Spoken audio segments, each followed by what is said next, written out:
Good evening, everyone. Let me apologize at the outset that I'm unable to join you live at this summit. I am, however, deeply honored by and appreciative of this award and the opportunity that you've given me to make a few remarks. I also want to congratulate In Defense of Christians for your incredible work in a city that is already filled to the brim with advocacy organizations and think tanks. You identified an underserved need and have become, in just a handful of years, an indispensable voice in the conversation regarding religious freedom and particularly Christian communities in the Middle East. As someone whose Jewish faith is central to me and my identity, but who grew up in an area with a very, very small Jewish community, IDC's cause is understandably important and personal to me.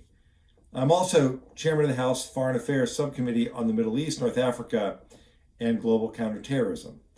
And in that role, I often encounter viewpoints that treat religious pluralism as though it is a concept that is foreign to the Middle East.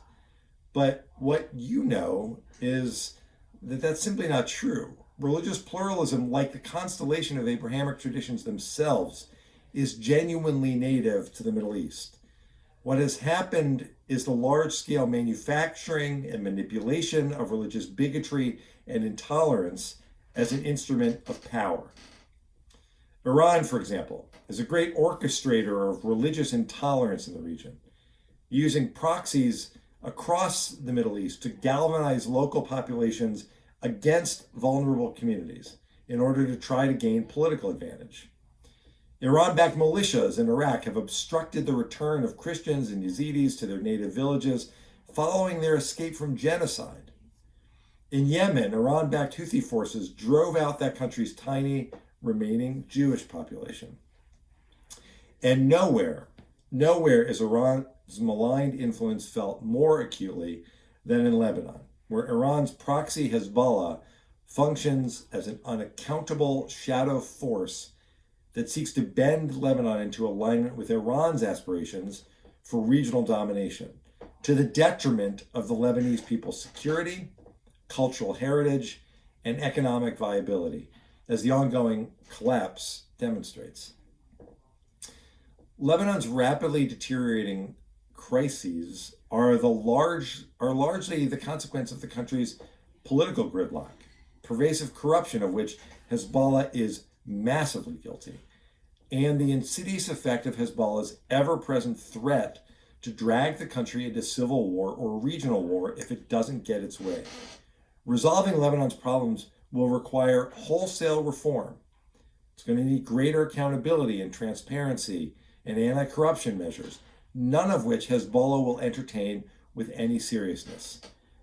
Just consider the fate of prominent Lebanese activist Lockland Slim, whose criticisms of Hezbollah led to his assassination this past February.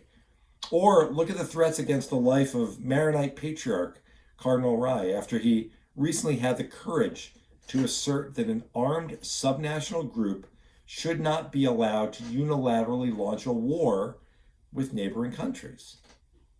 So I strongly support the Biden administration taking measures to go after corruption among Lebanese officials, sending the important signal that we will use the power of our financial system to root out corruption and promote stability. At the same time, the consequences of further deterioration are extremely worrisome and must be avoided.